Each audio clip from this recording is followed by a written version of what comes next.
Assalamualaikum warahmatullahi wabarakatuh. Alhamdulillahirabbil alamin. Alhamdulillahilladzi khalaqal mauta wal hayata liyabluwakum ayyukum ahsanu amala wa huwal azizul ghafur. Allahumma shalli wa sallim wa barik ala sayyidina Muhammad wa ala alihi wa ashabihi ajma'in. Inna lillahi wa inna ilaihi raji'un. Telah terjadi musibah. Kita mendengar ada dua anggota polisi seusai sholat isya di sebuah masjid di dekat Mabes Polisi yang ditusuk oleh seseorang yang entah siapa orang ini. Faktanya adalah menusuk dua polisi yang baru selesai sholat berjamaah. Seperti apakah Rasulullah SAW menyikapi hal-hal seperti ini? Ini adalah salah satu hadis yang akan saya bacakan. Ini hadisnya sahih dari Bukhari, Muslim meriwayatkan dari seorang sahabat yang mulia yang menjadi cucu angkat kesayangan Rasulullah SAW, yaitu Usamah bin Zaid bin Haritsah. Semoga Allah meridhai beliau. Dari Usamah bin Zaid bin Haritsah, semoga Allah meridhai beliau, Rasulullah mengutus kami dalam sebuah pasukan perang untuk bertempur melawan marga Khuraqah, bagian dari suku Zuhainah. Kami menyerang di waktu pagi dan mengalahkan mereka. Saya dan seorang sahabat Ansor mengejar seorang dari Bani Khuraqah yang melarikan diri. Ketika kami mengepungnya, tiba-tiba ia mengucapkan La ilaha illallah. Tiada ilah yang berhak disembah selain Allah. Sahabat Ansor itu pun langsung menahan dirinya. Adapun saya menusuk orang tersebut dengan tombakku sampai menewaskannya. Usamah bin Zaid melanjutkan ceritanya. Ketika kami tiba di Madinah, berita tersebut sudah sampai kepada Nabi SAW. Maka beliau bertanya kepadaku, wahai Usamah, apakah engkau tetap membunuhnya setelah ia mengucapkan la ilaha illallah? Usamah menjawab, wahai Rasulullah, ia mengucapkannya sekedar untuk menyelamatkan dirinya. Namun beliau tetap bertanya, apakah engkau tetap membunuhnya setelah ia mengucapkan la ilaha illallah? Usamah berkata, beliau masih terus mengulang-ulang pertanyaan itu, sehingga saya berangan-angan, andai saja saya belum masuk Islam sebelum hari itu. Dalam riwayat Muslim, Rasul bertanya, apakah ia sudah mengucapkan la ilaha illallah namun engkau tetap membunuhnya? Wahai Rasul, dia mengucapkannya karena takut kepada senjata kami. Kenapa engkau tidak membelah dadanya? Sabda Rasul. Mengapa engkau tidak membelah dadanya sehingga engkau mengetahui apakah hatinya mengucapkan la ilaha illallah karena ikhlas atau karena alasan lainnya? Beliau terus mengulang pertanyaan itu sehingga saya berharap andai saja saya baru masuk Islam pada hari itu. Nah, saudaraku sekalian, dalam keterangan lainnya, mengapa engkau membunuhnya? Wahai Rasul, ia telah menimbulkan luka-luka terhadap kaum muslimin. Bahkan ia telah menewaskan fulan. Usamah menyebutkan sejumlah sahabat yang gugur di tangan orang itu. Usamah lalu berkata, saya menyerang orang itu. Namun saat ia melihat pedang saya, ia mengucapkan la ilaha illallah. Lalu Rasul tetap bertanya, apakah engkau membunuhnya sesudah mengatakan la ilaha illallah? Ya, lantas bagaimana engkau menghadapi kalimat la ilaha illallah jika datang kelak pada hari kiamat? Wahai Rasulullah, mintakan ampunan untuk diri saya. Namun Rasulullah terus mengatakan, lantas bagaimana engkau menghadapi kalimat la ilaha illallah jika datang kelak pada hari kiamat? Beliau tidak melebihkan jawabannya selain senantiasa mengulang-ulang pertanyaan, lantas bagaimana engkau menghadapi kalimat la ilaha illallah jika kelak datang pada hari kiamat? Ini hadirin dalam peperangan, dan orang tersebut sudah membunuh banyak sahabat, beberapa sahabat.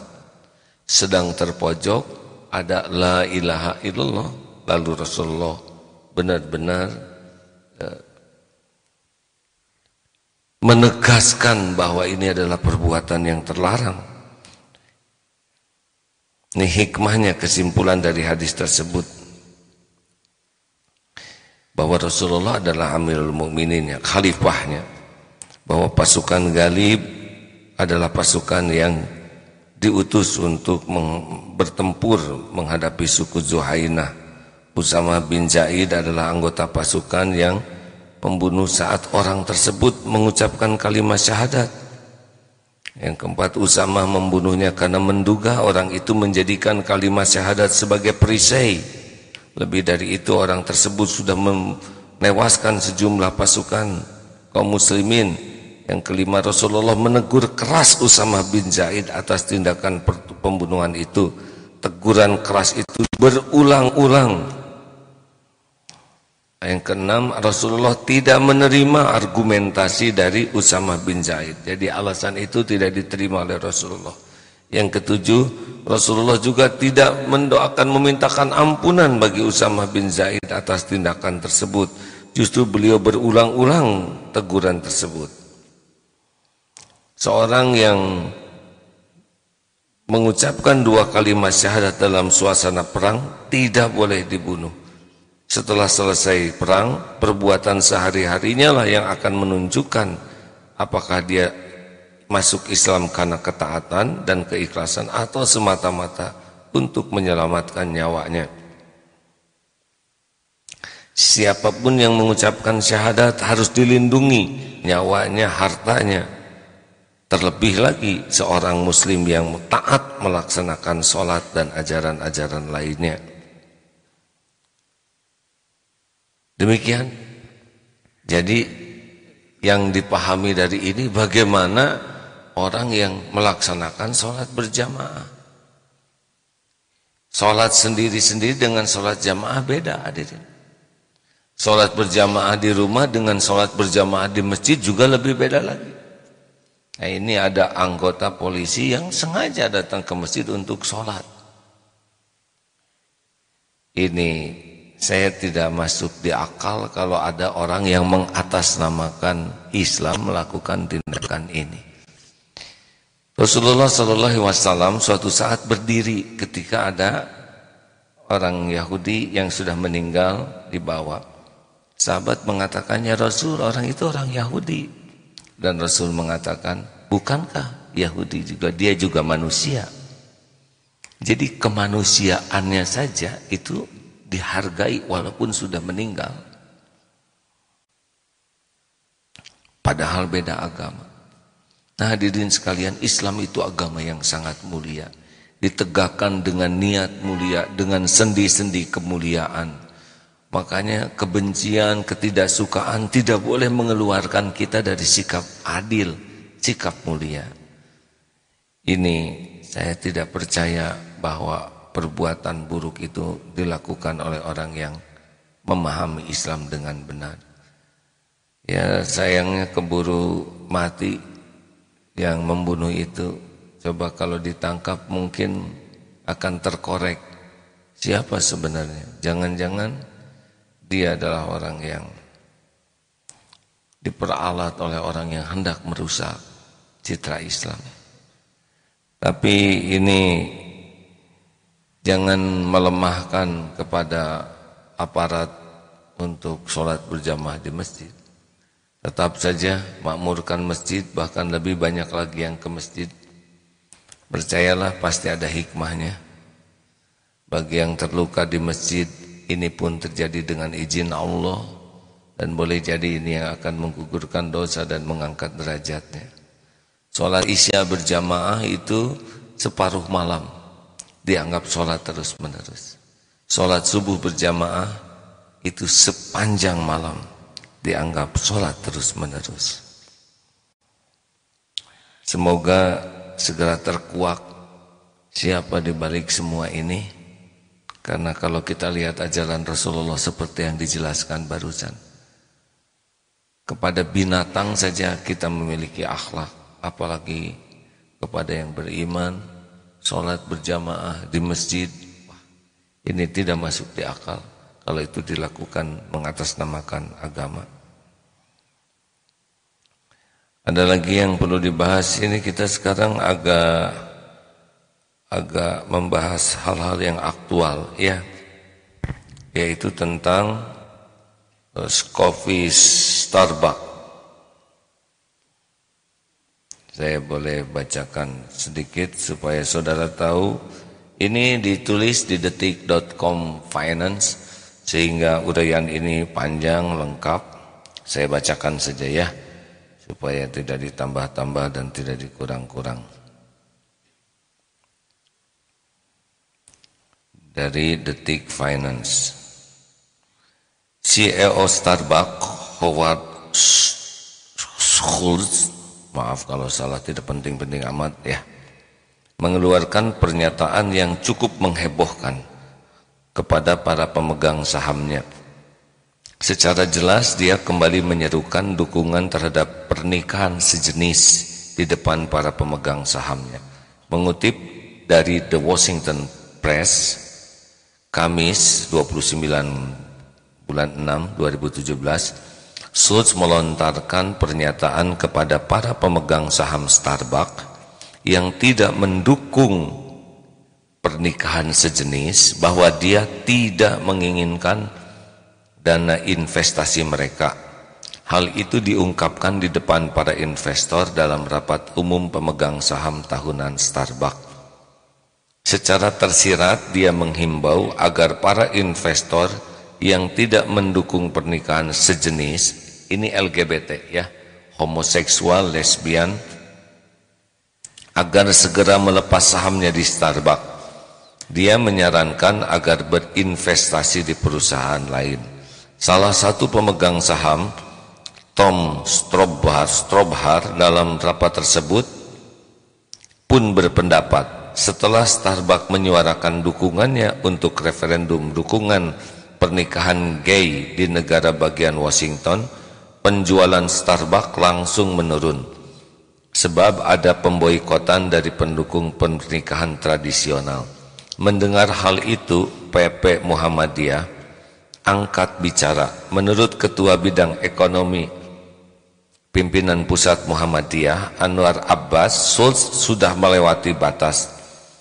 Dia bahkan mencurigai bahwa Schultz juga akan mengancam seluruh karyawan Starbucks untuk ikut mendukung pernikahan sejenis.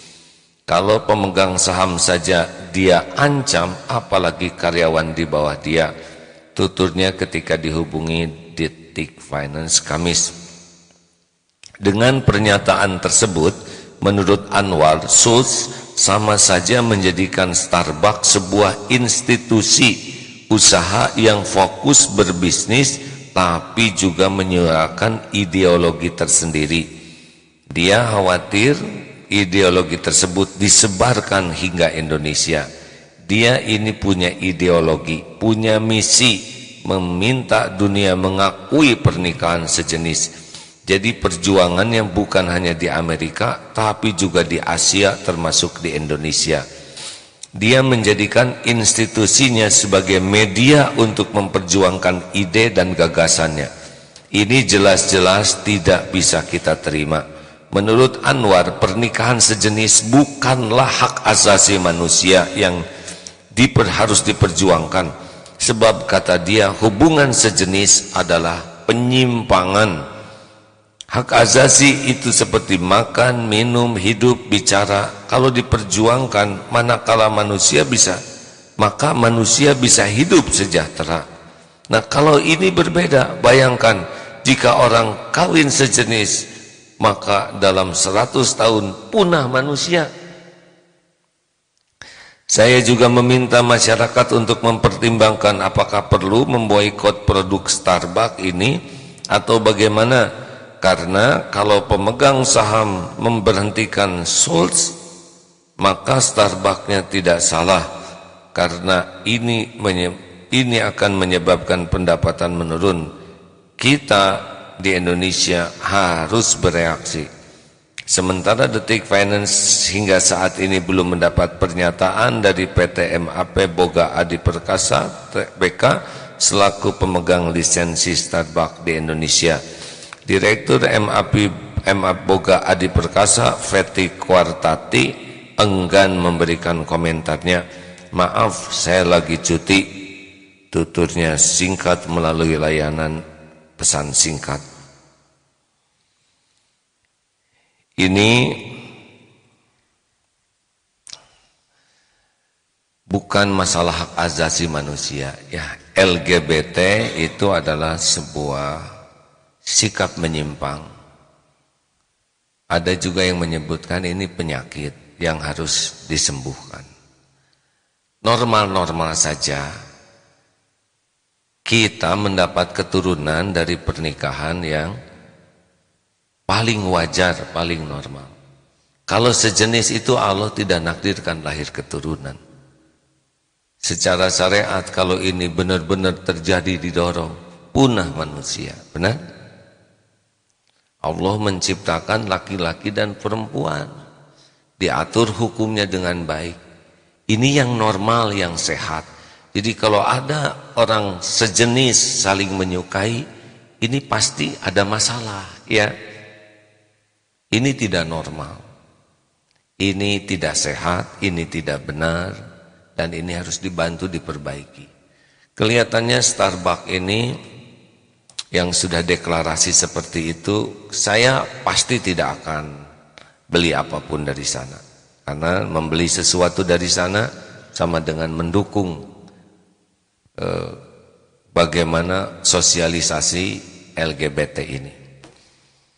Adapun masyarakat, semoga dengan menyimak ini bisa mengambil sikap. Jangan ikut serta di dalam kemaksiatan.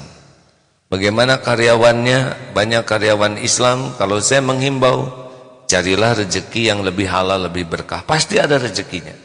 Tinggal milih, mau jalan yang tidak bagus, yang haram, yang subhat, atau yang halal. Pasti ada rezekinya. Karyawan Starbucks bisa hijrah mencari rezeki yang halal barokah. Kalau beli di sana, ingat saja sambil beli boleh jadi kita sudah menyumbang, mendanai sebuah kegiatan yang dilarang oleh agama. Bagi saya seperti itu. Indonesia mayoritas umat Islam seyogianya memiliki sikap, ya. Kita tidak boleh membenci karyawannya karena ini keputusan CEO-nya. Juga jangan melecehkan, menghina karyawannya, tapi membantu saja supaya karyawannya punya pekerjaan yang lebih menenteramkan. Karena saya yakin karyawan yang muslim juga tidak nyaman bekerja di sana. Tidak dalam situasi berperang yang harus dirusak dan dihancurkan, ya. Kita harapkan saja supaya CEO-nya ini sadar atau diganti dengan yang berkomitmen baik kepada kebenaran. Sikapi ini dengan jernih, bijaksana, tidak emosional, tapi mengambil sikap, ya. Tidak boleh abu-abu, karena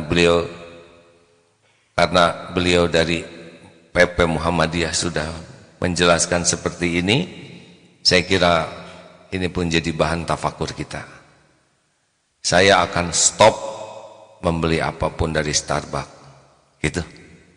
Dan saya menganjurkan keluarga saya tidak berinteraksi, dan saya akan mendoakan karyawannya supaya dapat pekerjaan yang lebih halal, lebih berkah, lebih menenteramkan, tidak ikut campur di dalam ideologi yang salah. Itu yang kedua, hadirin. Ini seperti berita hari ini, ya. Sekali-kali begini, Yang ketiga, yaitu tentang nasib kita. Ya. Kenapa ada berita kehilangan? Ini saya sedih sekali dengan berita kehilangan ini. Sudah dengar belum musibah ini? Berita kehilangan?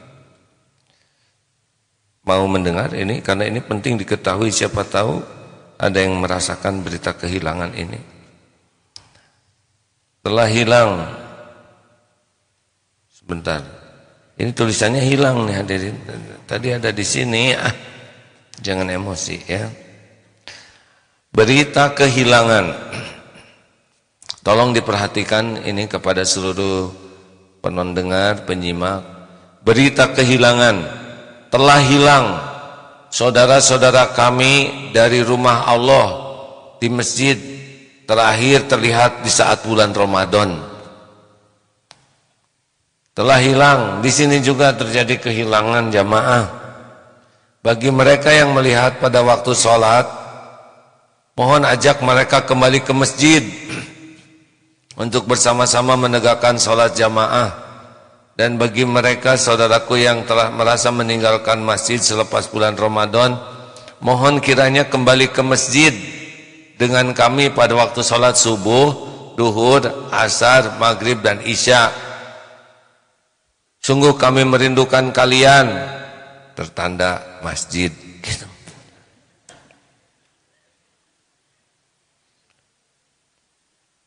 Ini bagus, berita kehilangan harus kita sebarluaskan. Ayo hadirin, ini ujian Quran juga. Telah berita hilang yang membaca kami katanya. Termasuk kotak infak. Telah kehilangan yang 100 ribuan, kembali ke yang 1000-an katanya. Masih ingat belum kisah reuni bank di Bank Indonesia? Kan waktu dicetak 1000-an, 2000-an, 50, 20 terus 100. Suatu saat reuni mereka ketemu lagi sekian tahun kemudian kumpul di Bank Indonesia. Yang 100 ribuan tuh melihat yang 1000-an tuh prihatin.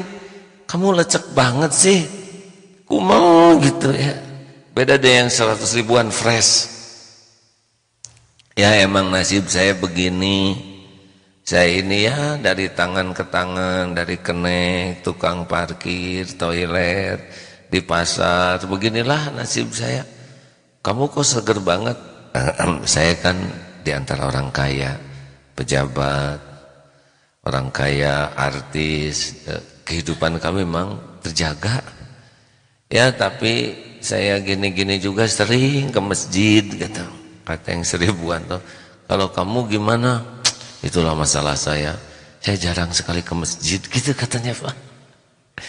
Itu pengakuan tulus dari uang 100 ribuan. Ini teh ngerti enggak hadirin? Senyum-senyum teh bukan ingat 100 ribuan yang kita suka masukin enggak 100 ribuan. Ini kalau kekasihan nasibnya itu di dompet saudara ya.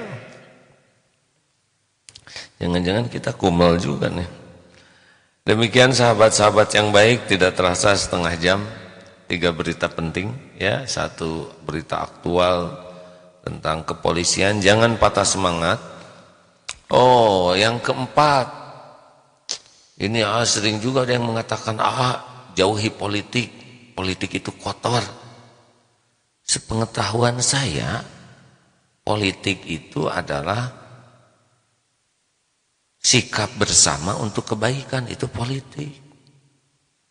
Macam-macam ya definisinya, itu kata saya aja barusan mendengar dari para pengamat politik. Jadi politik itu kotor bukan politiknya, tapi pelaku politiknya yang niatnya kotor, pikirannya kotor, kelakuannya kotor. Begitulah.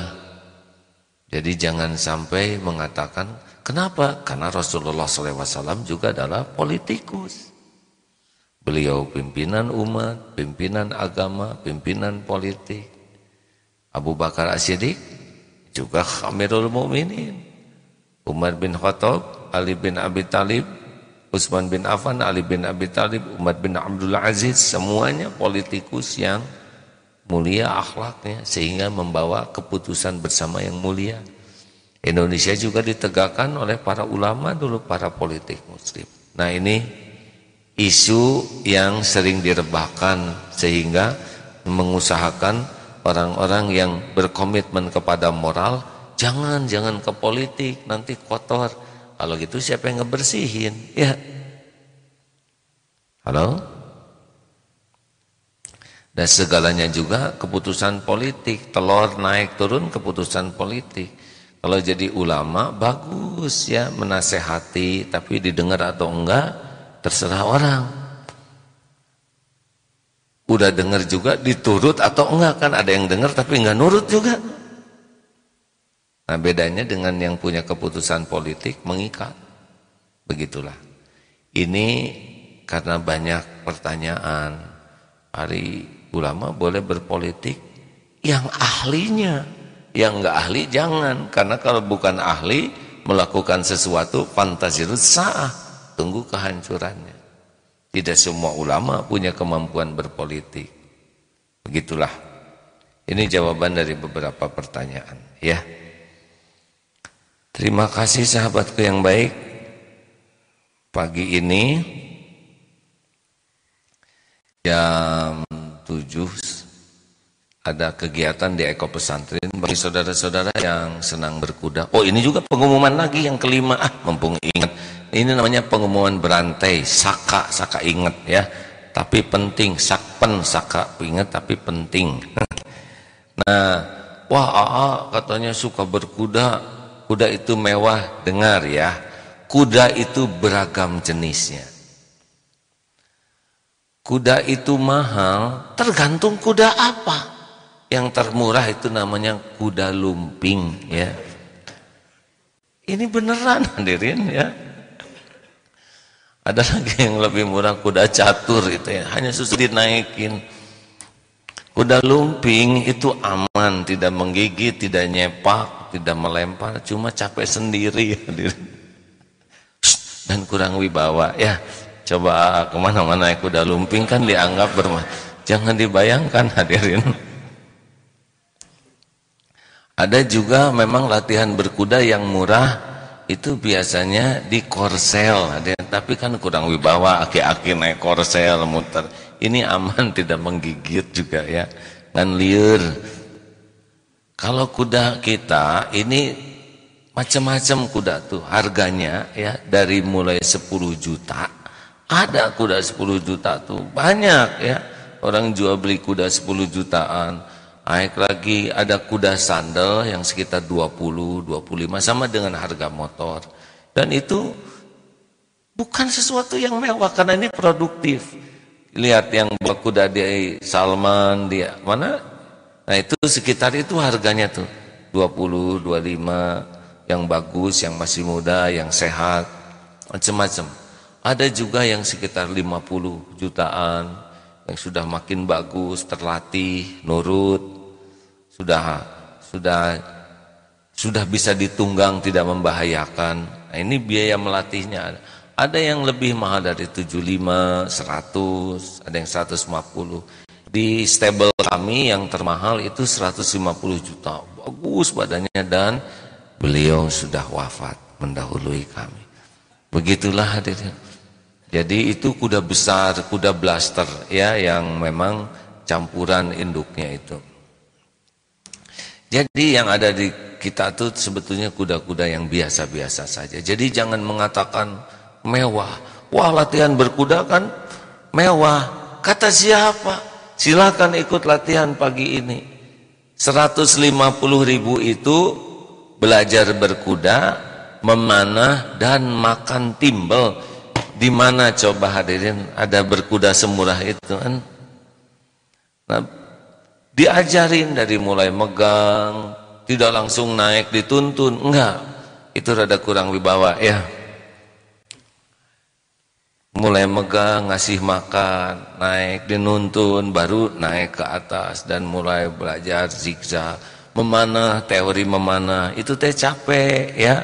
Terus dikasih makan. 150.000 beneran ini ya. Jadi jangan suka ngegosip, wah itu katanya olahraganya olahraga mewah. Sini ya latihan kuda sama dengan kuda muter itu berapa sekarang Bapak? Kemarin berapa Pak naik kuda muter itu kan berapa? Berapa ini teh? Cara naik kuda ya. Itu juga lumayan kan 50 juga ya. Berapa putaran ya. Silakan kami mengadakan stable MK Equestrian itu niatnya adalah menyemarakan dakwah olahraga sunnah Nabi. Berkuda memanah asal tahu aja nih ya. Memang anak panah teh mahal, tergantung anak panahnya dari lidi murah itu ya.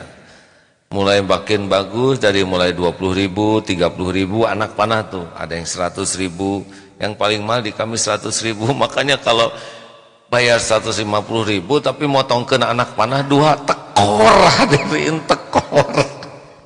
Memanah toeng patuh. Kita siapkan busur dan anak panah mangga ya. Bagi yang mau mengamalkan setidaknya nyoba olahraga sunnah itu seperti apa. Ada yang nanya apa sih manfaatnya berkuda? Oh banyak ya. Pertama berkuda itu jadi tahu kuda ya. Asli. Karena kuda ini menarik Pak. Entah gimana ya. Di pesantren dulu ayam banyak. Nggak ada yang ngerubung ayam. Kambing ada tuh kalau karario ke kambing. Tidak ada. Tapi sesudah ada kuda, mulai dari cucu sampai nini ngeliatin kuda aja terus. Luar biasa Pak. Kuda itu punya daya tarik sendiri. Dan kuda itu adalah sejenis binatang. Belum selesai bicaranya Pak. Yang punya karakter menarik, beragam. Kita ada 33 kuda di sini. Wah, banyak sekali kudanya orang kaya. Tunggu dulu, dengar ya. Itu kuda tuh sebagian kecil milik saya, sebagian punya teman-teman yang punya komitmen dakwah berkuda. Ada yang dari Amerika, oh saya beli kuda yang 50 jutaan, titip di Darut Tauhid. Tiap bulan ngasih makan 2,5 juta gitu untuk makan kesehatan, kontrak kamar dan segala macam ya. Dan itu teman-teman dari berbagai tempat pada nitip kuda, hanya nitip saja, jarang dipakai. Dari Amerika gimana naiknya ke sini? Ada yang dari Qatar, ada yang dari berbagai tempat, nitip, beli kuda nitip, manfaatkan untuk santri, untuk dakwah. Nah begitu, jadi banyak kuda, termasuk juga di sini lembaga-lembaga pada punya kuda satu. Anak-anak saya juga beli kuda nyicil ya. 500.000 sebulan, jadi kapan tamatnya? Itu niatnya adalah supaya ikut dakwah sunnah berkuda. Begitu ujian keberanian, karena tidak ada yang naik kuda tanpa berani. Kan kuda tuh 4 risikonya. Di depan digigit ya, kalau kita dianggap wortel misalkan. Di belakang disepak, tengah jago hadirinnya. Kalau di kening ada tapak kuda tuh berarti kuatan ya. Dia atas dilempar. Jadi kalau kuda enak sama penumpang dilempar tuh Pak. Misalkan ini tahu nih sedekahnya sedikit, misalkan salungkeun. Dan di bawah diinjak Pak itu Pak. Tapi kalau kuda sayang ke kita, dijaga kita teh Pak. Oleh dia tahu, kuda tuh tahu. Makanya Rasulullah SAW kalau ketemu kuda, pertama tuh selendangnya atau tangannya disentuhkan, bukan cium tangan, tapi nyium keringatnya. Kuda udah kenal dengan kita, kenal tuh kuda ke kita tuh Pak. Kita ngasih makan, kita membelai, itu pelajaran berharga. Berkuda ini latihan keberanian. Nggak ada yang naik kuda kalau nggak berani. Dia harus berani dulu. Itu binatang segede gitu ya. Ada yang besar. Kalau yang Indonesia sandal tuh sampai 150 tingginya. Kalau yang dari luar blaster 160, 165 lebih tinggi. Jadi kalau jatuhnya juga lebih itulah ya, lebih manis. Pernah jatuh ya, sudahlah beberapa kali ya. Gak apa-apa, memang jatuh dari kuda. Ada tekniknya. Lalu belajar apa lagi? Ya belajar kerjasama dengan kuda, karena nggak bisa masing-masing. Coba misalkan kita ingin lari, kuda diam, kan gak lucu, hadirin gitu kekejetan. Atau kuda lari kita diam, ketinggalan. Yang repot kita dibawa lari kuda. Ya. Wah ada dibawa lari kuda ya. Gimana kepemimpinan, dan kita yang memimpin kuda, bukan kuda memimpin kita. Kalau kuda memimpin kita, kita dibawa kabur kemana-mana. Ya, kita belajar memimpin, dan memimpin kuda tuh betul-betul dengan kasih sayang. Jadi kuda tuh tahu kalau kita naiknya, maaf ya, satu saat takdir ini. AA sering tugas dakwah di luar negeri. Biasanya sesudah dakwah itu salah satu programnya adalah cari tempat latihan berkuda. Pengen tahu bagaimana mereka melatih berkuda. Di Amerika pernah, di Jepang pernah, di Oman, di Qatar, di Australia, di beberapa tempat. Pokoknya cari pelatihan. Dan benar-benar kepada binatang tuh ada mannersnya.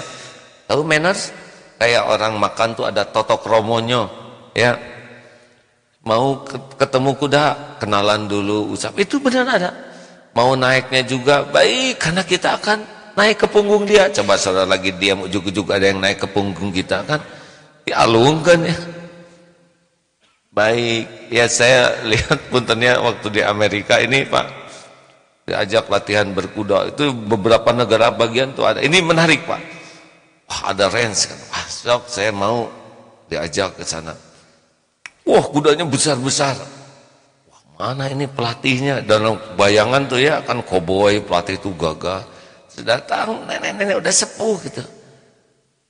Oh, disebut ini nih mau belajar berkuda. Oh iya, mari. Alah, itu mana pelatihnya ya? Sudah datang.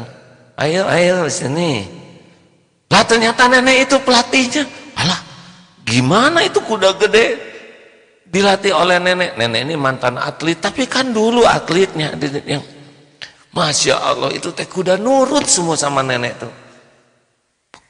Karena udah tahu ilmunya, udah tahu menghandlenya. Enggak. Bayangkan kami berlima latihan berkuda besar ya. One blood itu yang besar 170-an tingginya. Dilatih oleh nenek-nenek dan dibantu oleh seorang anaknya di sana. Bisa itu, dan akhlak ternyata yang diajar itu Pak. Ini mah kalau dengan kuda mah akhlak, kalau bahasa kita mah naik, jangan dulu diajak lari, pelan jalan sesuka dia, ya enggak? Karena dia kan tidak nyaman ada kita di punggungnya. Kemudian baru sudah dia merasa nyaman, udah kenal. Begitu akhlak dijaga ke kuda itu. Nah, kalau kita tahu bahwa kuda itu kan bertasbih, jadi kita yang menggunakannya juga harus banyak berzikir. Jadi nyambung frekuensinya. Sebuah fakta Pak, di Darut Tauhid ini, di Eko Pesantren, para penghafal Quran itu lebih akrab dengan kuda. Ada satu kuda namanya Alfareta, ya, putih matanya, hitam, dan tidak begitu besar ya, tapi berani sekali. Wah, kuda-kuda besar takut oleh dia. Pokoknya mah iya mah beda lah ya, kuda-kuda beda. Putihnya putih mulus. Ini milik teman yang di Amerika. Semoga Allah menyayangi yang punyanya ini ya, karena beliau terus niatkan dakwah. Kuda ini ditakuti, dan kuda ini takutnya hanya sama anak SMP yang menghafal Quran. Kalau saya takut juga sama kuda ini ya. Mau naik juga rada tegang. Tapi kalau ketemu anak ini, nurut kuda ini Pak. Auranya, aura zikirnya, murojaah Quran terus. Jadi kuda juga dengan izin Allah, hatinya frekuensinya jadi nyambung. Betulan ini Pak, kuda-kuda kami jauh lebih nurut kepada para penghafal Quran. Ya, bagi yang apalnya baru ina atau ina juga dihargai oleh kuda ya Pak. Wah, mau naik kurang siun ya. Hanya ditingkatkan lah ya. Lalu latihan kerjasama, latihan memimpin tidak emosional. Jadi memimpin dengan terima kasih Pak. Kalau kuda tuh, kalau udah nurut, tek tek tek, lehernya tepak. Nurut yang ngerti gini. Stop, tek tek tek, terima kasih. Jadi memimpin dengan terima kasih. Ini kita jarang memimpin dengan terima kasih. Kuda tuh terima kasih. Hafalnya pelajaran kuda tuh dengan terima kasih Pak. Kan kuda akalnya seperti anak umur 3 tahun. Jadi dia intelektualnya begitu, tahu dia juga bisa buka pintu sendiri. Misalkan kalau kuda Indonesia, ini rahasia kita ya. Kuda kita mah Pak, dikasih makan apa aja kayak ayam kampung, beres. Nah, alungkeun lawal ya. Dedak enak, buat dia mana segala enak. Kalau kuda yang rada luar, rada menak Pak. Pernah yang kita punya kuda Arab satu, kasih dedak itu makanan kuda sandal, itu mah digigit embernya, dikeluarin Pak dari kandang. Waduh, kami tersinggung Pak. Kata kuda nih, gak menghargai jerih payah kami. Latihan fokus, karena kalau berkuda tidak fokus, ya bisa kemana aja. Sama dengan berenang juga latihan fokus. Harus fokus kalau berkuda. Kalau kita berkuda lalu tidak fokus, oh bisa jatuh, ya, bisa kebawa kemana. Karena kuda itu kan punya juga keinginan dia, beda dengan kita. Yang menarik Pak, kalau kuda itu sudah mengakui kepemimpinan kita, ini ngaku nih, oh ini baiklah tuanku, saya nurut padamu. Nggak usah dipegang talinya, kita jalan aja dia ngikut Pak. Ikut, itu ciri-ciri kuda takluk, ya, sudah mengakui, oh engkaulah duli tuanku, gitulah ya. Jadi kita jalan dia ngikut. Kalau dia belum mengakui kewibawaan kita, kemana weh, ya. Bahkan kalau bisa didorong oleh dia. Nah begitulah hadirin sekalian, banyak hikmah lainnya, kekuatan, disiplin, karena latihan berkuda itu harus disiplin. Ada yang bertanya, bagaimana memanah sambil berkuda? Kan kuda tuh rahasianya di tali, ya, kayak nyetir gitu. Kalau setirnya nggak dipegang, kan bisa kemana aja. Nah kalau dengan kudanya sudah soulmate, tahu soulmate? Hatinya dan hatimu together. Bisa Inggris aja.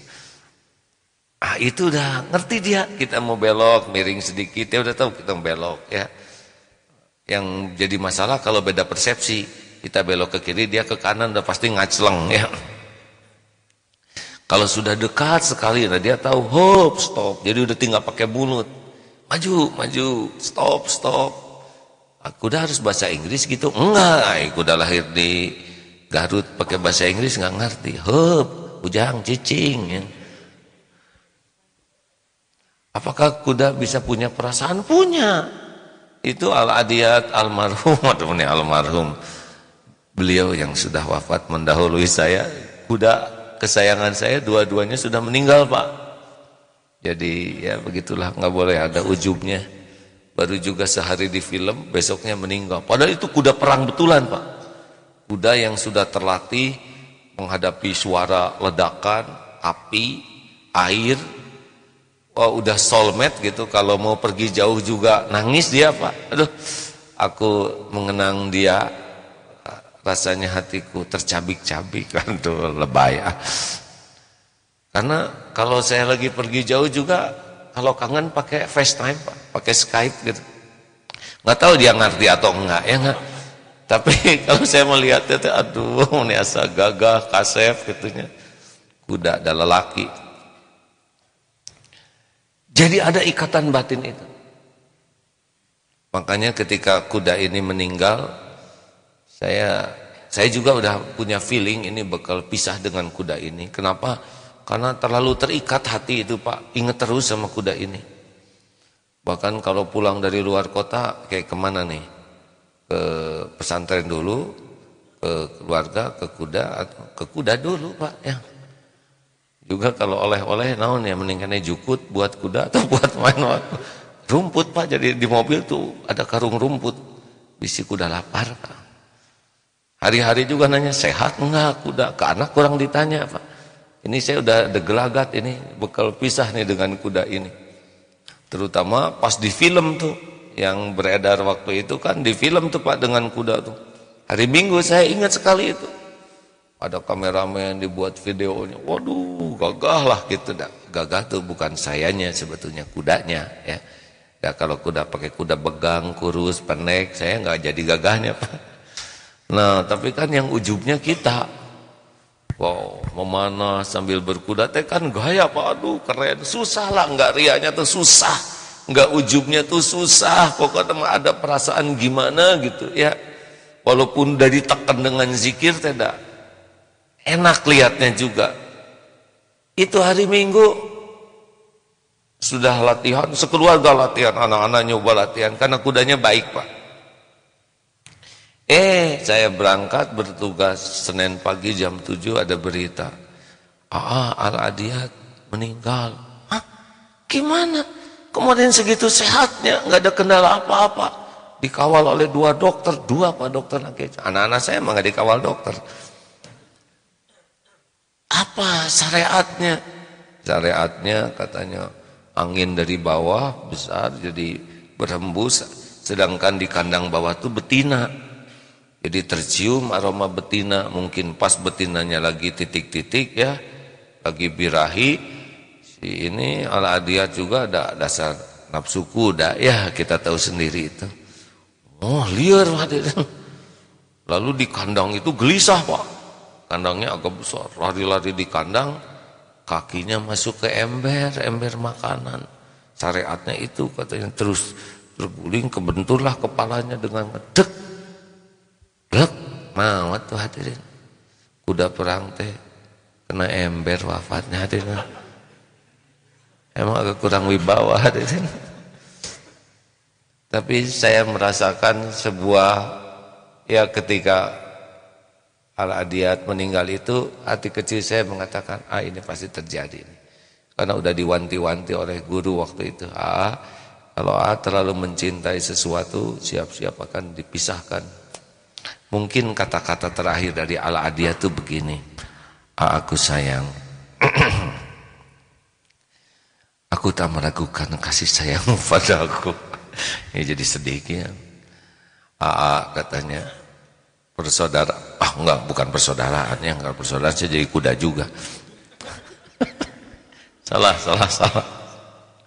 Persahabatan kita nampaknya harus kita akhiri. Saya kuda menyayangimu, cuma saya khawatir kehadiranku akan merusak hatimu. Kebersamaan kita hanya membuat jadi kotor hati, yang nanti jadi membuat jauh dari Allah. Biarlah aku pulang terlebih dahulu.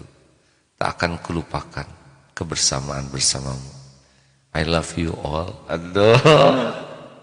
Jadi sedih. Emang baik banget kuda ini. Baik. Kalau anak mas soleh gitu ya, tinggal hafiz ya. Baik, nggak pernah ngejatuhin gitu ya. Kalau kita mau jatuh juga jaga gitu. Dijaga ada kayak care gitu ke tuannya. Nah ini pergaulan dengan kuda. Sekarang saya jaga jarak secukupnya saja supaya tidak terulang. Karena kuda Al-Adiyat yang kedua juga nyari sama begitu kejadiannya dan tiba-tiba meninggal. Ya sudah nggak apa-apa. Saya ridho, tidak terido di atas maut ya. Tapi hikmahnya banyak bahwa jago mengendalikan kuda. Misalkan ada yang jago mengendalikan kuda, belum tentu jago mengendalikan hati.